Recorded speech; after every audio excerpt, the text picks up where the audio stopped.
पी ले, हम ये के वोट से जीता ले, लेकिन हमने के सोचले वो राजा होगा, नेता हो गए, बड़का नेता होगा, हमने के अपना से छोट समझे।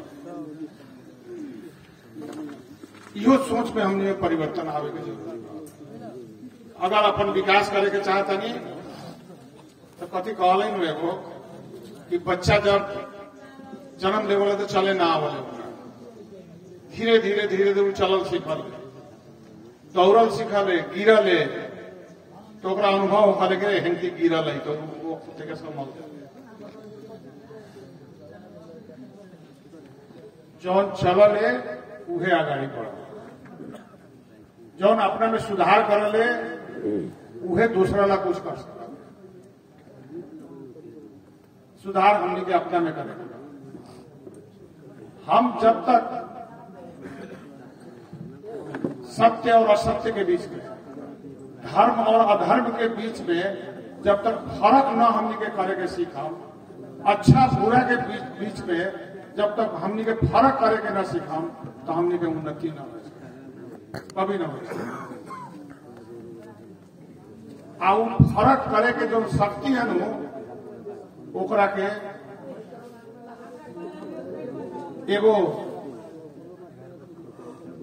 सत्ता जो रहले, खराब सत्ता रहले, वो चाहले कि अपने में वो शक्ति विद्यमान न रहो, शक्ति अपने में नष्ट हो जाए। देखे तानी कहूं घूमतानी तो सब कुछ खर्च वर्च न होता ही, कुछ मांस भात न खियावल जाता है, तो हमनी के उनका से प्रश्न करी ले भाई, अब बैठ के खियावे में तो हमनी के तो उतना शक्ति न होई, लेकिन एगो हम जरूर अपने के राय दें कि चलो एगो वागले जी आयल बड़न, किसान जी आयल बड़न, जितेंद्र सोनल भी बहुत बड़ा पैसा के मालिक बनल बड़न, अभी चलो उनका से रिटर्न कागज करवाला कि 5 साल तोरा के फ्री में किया तो वोट दे दो, 5 साल खिया देवे फ्री में, वोट ओकरे करे सके। 4 बजे के बाद में केहू न पूछे वाला। दारू चलता कितना दिन, महीना, अब वो पहले कम खियाई, आज जैसे जैसे नजदीक आ चल रही चुनाव वो में बेसी बेसी खियावे लगे, 4 जगह जाके एकदम स्टॉक। अब ये आदत जो 1 महीना में बिगड़ल हो भाई, ये छोटी हमने के समाज बिगड़ल भी न बिगड़ल। सबसे बड़ा बात होगा कि दूसरा के फ्री में खाएं, स्वाभिमान अपने के खत्म। जहां स्वाभिमान खत्म हो जाए, अपने में अच्छा बुरा चीने के शक्ति खत्म हो जाए, बस वो ऊपरे ला ये सब होगा। राजनीतिक सेवा पेशा था, राजनीतिक सेवा। गांधी जी से एक बार पूछल गया, एगो पत्रकार पूछलक कि भाई गांधी जी आप तो महात्मा हैं, ये राजनीति इतना गंदा चीज है, आप इसमें प्रवेश काहे है राजनीति में? तो ये कहना लो कि राजनीति ही एक ऐसा माध्यम है जो राजनीतिक कर्मी है उसको समाज के सबसे निचले स्तर के व्यक्ति तक पहुंचना पहुंचाता है। हम इंजीनियर बानी, अगर इंजीनियरिंग पेशा करे तो हम तो हमार पहुंच कहाँ, मजदूर तक, ओकरा से बेसी ना हो सके। एगो डॉक्टर के पहुंच कहाँ तक, ओकर बीमारी करे, ओकर मरीज तक। एगो बैंक के कर्मचारी हो कितना बड़का हो जाए, ओकर पहुंच ओकर ग्राहक तक, ओकरा से बेसी पहुंचना। लेकिन एगो राजनीतिक कर्मी हो, जैसे हमने के चल गोड़ दुखा जाता, लेकिन चले के पड़ा था, सीखे के मिले था इहो भाई। हम सोचे रहे कि इतना घूमना से कथी होकर घूमे नहीं तो मालूम होता भाई कि एगो फूस के एगो अच्छा माने कहता कि धनिकवा के घर में 3 के सेट लगा दे, देखी ना हम गरीब बनी, हमरा में तो सेटे न लगा, तो काहे न लगा सेट, तो हम ओकरा के कहले हम वोटवा न दिले रही, कैसे जान गए ओकरा के हम वोट न दिले रही, हम तो गोप में मतदान कैले रही, लेकिन वो कहले कि हमरा के वोटे न दिले, तो वोट न देनी तो हमरा में कहता वोट न दिला वैसे सेट न लगा। सब बहुत गलत संस्कार। प्रजातंत्र में कथी है कि जे भी मत से जीतल कितनो मत से जीतल है आ ओकरा समझे के पड़ी कि संपूर्ण जनता हमरा के मत देने का। प्रजातंत्र के ये खूबसूरती, जीत गेला पर कभी भी ओकरा ई कहे के अधिकार नहीं थे कि हई न देला का हाउ न देला, तब न बराबरी कराई भाई, तब तो वो आज कहले के एगो दुश्मन आज दुश्मन भेज दिया तो हित भी होकर लगी। तो आज हम कहता नहीं रोड बनाता आप बीच में इतना छोड़ दिलक, एगोड़ा पूछला कि देखी ना आई बीच में छोड़ दिलक का है, तो हम ओकरा पार्टी में के ना आई। तो ये घूमत गोड़ तो दुखा ले, लेकिन अनुभव भी बहुत होता। और हम ये विश्वास दिलावे चाहता है कि ये अनुभव हमारे समाज में काम है, हम काम कर रहे हैं। सच्चा झूठा में फर्क करे के पड़े, कैसे फर्क करे के, कथी तरीका फर्क करे के, वो कहता वो भाषण देता, हम हई कहीं नहीं, हम हऊ कहीं नहीं, हम ऐसे कहीं नहीं, भाषण देता। हमहू कहता नहीं कि भाई हमहू अच्छा कर,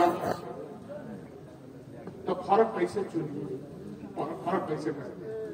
हमने के दृष्टि हम 63 साल के,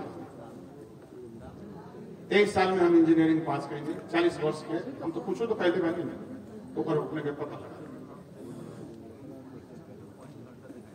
कि हम कथी कथी पहले बने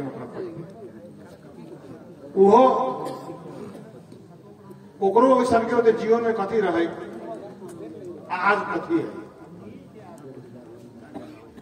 हमनी के संविधान सभा सदस्य बनली तो जाके अपन संपत्ति विवरण भरे के पड़े के इतना संपत्ति, ये एगो बहुत अच्छा व्यवस्था हुई।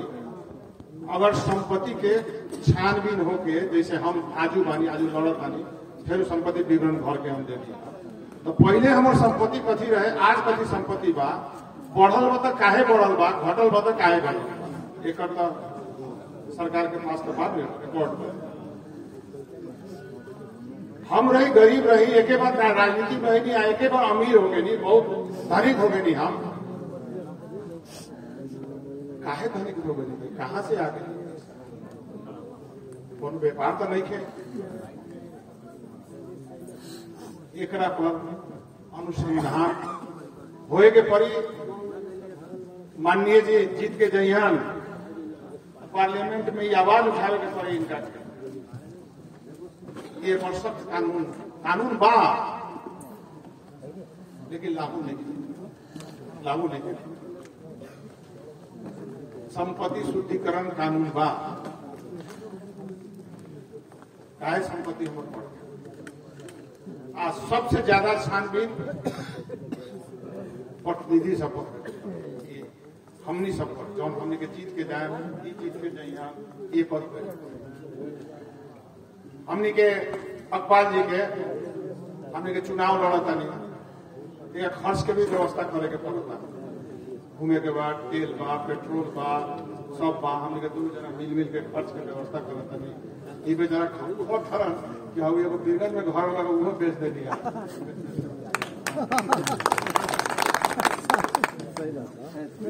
मैंने हम कहता नहीं, अब इनका भाई के घर में रहा नहीं, अपन घरों नहीं, भाई के घर में रहा भाई से मुझे झगड़ा हो गई तो भैया को आता है कि भैया छोड़ दो इनके घरे पर नहीं जाकर। और हम अपने लोगों से हाथ जोड़ के प्रार्थना करें कि 4 नंबर क्षेत्र बहुत भाग्यशाली क्षेत्र भाई, भाग्यमानी क्षेत्र भाई कि एगो अकबाल मियाँ जी 5 साल सांसद रहा, लेकिन इनका लाइफ स्टाइल कोई कुछ नहीं के बदल, संपत्ति नहीं के बदल। हम कहता नहीं हम देखा खाता पीता बानी देखा ठीक बानी, लेकिन पहले जितना रहे हम राजनीति में आने से कम हो गए, हमारा बेसी नहीं।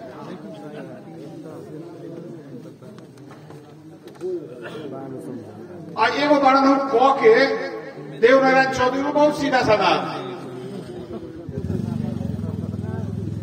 ये तीनों बहुत भाग्य इस क्षेत्र के अगर तीनों जीती तो हमने के राय कैले बने कि क्षेत्र के नया ढंग से हमने के एक देन आज पूरा मधेश में एगो मैंने दिखाए हमने के कि विकास कैसे होगल, जनता के उस विकास से जनता के खुशहाली कैसे लौटल, आमदनी के स्रोत कैसे बढ़ल, शिक्षा में कैसे फ्री शिक्षा प्रदान कल जाले और स्वास्थ्य के व्यवस्था कैसे होकल, ये हमने के पास। अब रात हो गई बाद ज्यादा ठंडा भी लगा था, अब जैकेट लगा के बिहार से घूमे के परे बुझाता हम नहीं होते, ठंडी बढ़ गई। लेकिन दारू पी के तो घर की चलता आ जाए वैसे दरुआ को बेसिक डिमांड हो जाएगा। लेकिन सबसे करेगा स्वाभिमान की रक्षा, स्वाभिमान रक्षा हो जाए, आदमी वो अपना पैर में खड़ा हो जाए और आगाड़ी बढ़ जाए। हमने के राज्य सत्ता रहे तो पुरातन व्यवस्था पहले तो सबसे पहले काम कथी करे बा, स्वाभिमान के छीने के काम करे बा। तो छोट जात बारे छोट स्वाभिमान के छीना, हमने के एगो जात से बिलोंग करी ले, हमनियों में 7 कूड़ी रहे और 7 कूड़ी आपस में लड़ाई रह जाए कि हम बड़का था तू छोड़ तू छोड़ तू छोड़। वो हम बड़का कैसे होगा तो जब दूसरा के छोट बनाए तब हम बड़का। लेकिन कैसे हमने के परिपाटी से ये से हमने के मुक्ति दे, स्वाभिमान हमने के जगावे के पड़ी, कोनो छोट पर नहीं के। जे छोट जात कहले ओकरो एक मत बा, जो बड़का जात कहले अपना के ओकरो एक मत बा, कोनो फर्क नहीं, ये बराबर कर देने बात हमने के। सिर्फ पैसे बात कि हमरा प्रयोग करे के आवले के आवले यही दे। हम इतने कहे हम अपन ये सब विराम देता नहीं अपना, और जय मधेश और लाल सलाम के अभिवादन।